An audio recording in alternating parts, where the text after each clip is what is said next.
Starve Rock Murders. I'm your host, Andy Hale. I wanted to jump on here and give everybody an update. You may have seen on my TikTok or other socials, I'm down in Florida recharging my batteries. There's going to be a lot of work to do in this coming year and the coming months, and I'm looking forward to it. I'll be back in Chicago in February. But I wanted to kind of give an update and run down where we're at with everything. So I'm going to end with the hearing, but let's just pause a minute and walk through how we got here, because I want to remind everybody how long this is and how long it's taken. And I want to give a special shout out to the Will County State's Attorney's Office. I know they are avid listeners to the podcast, so welcome, Will County State's Attorney's Office. Thank you for listening to us. So Will County was appointed as the special prosecutor to represent the state of Illinois in January of 2021. Okay, what does that mean? That means they've had the case all of 2021, all of 2022, all of 2023, and all of 2024. They've had 4 years. They've worked on the case. And a state's attorney's job is to seek justice, not merely to convict, to investigate, find the truth. Okay, so what happened? Will County got appointed in January of 2021. A few months later, Celeste Stack and I had a face-to-face meeting with James Glasgow, who's the state's attorney of Will County. There were several other people there, a couple of his assistants, some investigators, multiple people. We were there for several hours. Celeste and I walked through all our evidence. We walked out of there super encouraged. I mean, Jim Glasgow was listening and he's like, wow, how old is your guy? Like, there's a sense of urgency here. And then let me tell you, something changed. I don't know what, I don't know why, but Will County's tune totally changed, because after that, we wanted to do an evidence inspection, just look at the physical evidence. Mr. Glasgow told me that he had looked at the physical evidence and it was a complete disaster. That was his words, his characterization of it.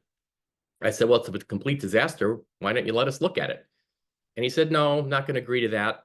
Well, we had to go to court. The court let us look at all the physical evidence, and in my humble opinion, it was in amazing condition. Glass slides, everything labeled, incredibly organized. So then what happened? We wanted to test some of the physical evidence. Jim Glasgow, Will County said, no, we're not going to agree to that. I had to go back to court. Court said, no, I'm going to let Mr. Hale test some of the evidence. We were allowed to do that. We were allowed to do DNA testing on a hair found on the glove of Francis Murphy. It came back to a male profile, not Chester Weger. Yet the case continued. We had to keep plowing forward. And then I sent an email in March of 2023. And I said to Will County, it looks like the only 2 people you've interviewed, bear in mind they've had the case now for all of 2021, all of 2022, we're now in March of 2023. The only people they had interviewed were James Murphy, who we thought may have been, and we still think may have been, the biological son of Robert Murphy. But when they interviewed him, Will County, they didn't even ask him that question. The only relevance to James Murphy is who is his biological father. They didn't even ask him that question. And they had a phone interview with David Reculia. That's what they had done in 2+ years.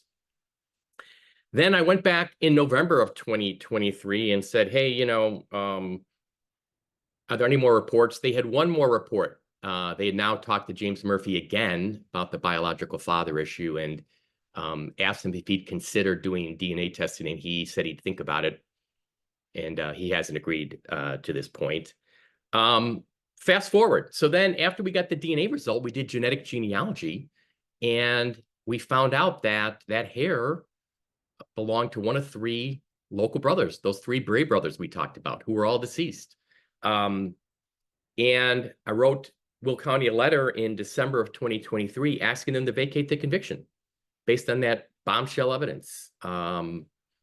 You've got someone else's hair on the victims, and I don't think there's any credible explanation for how it got there. They said, didn't respond. I had to send another letter about a week later asking their position. Wouldn't agree. I sought in February of 2024 to do additional forensic testing. They opposed that. So that's where we're at. It's been 4 years. Will County's opposed to everything we've done. We finally now have an evidentiary hearing. What does that mean?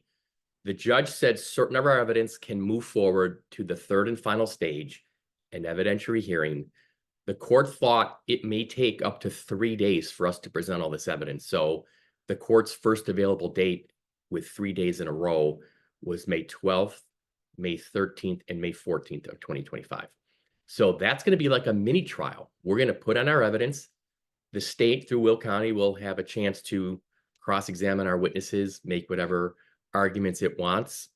And then ultimately the court will decide whether we've met our burden, whether that new evidence, when you combine it with the old evidence, will be enough to probably change the trial result. So Celeste and I are so looking forward to this, I'll call it this trial. We finally have a date. We finally, after all this time, have a chance to present our evidence in open court for the world to see. And we're really excited about that opportunity, and we're going to be working our tails off, getting ready for it. So all I got to say is game on, game on, game on, to be continued. Thanks. And thanks for your support from everybody out there, from Chester and his family. Thank you so much for all your support. And I encourage you to come to watch the trial in May. It's open to the public. Anybody can come check it out. I think you'll enjoy it. Thanks.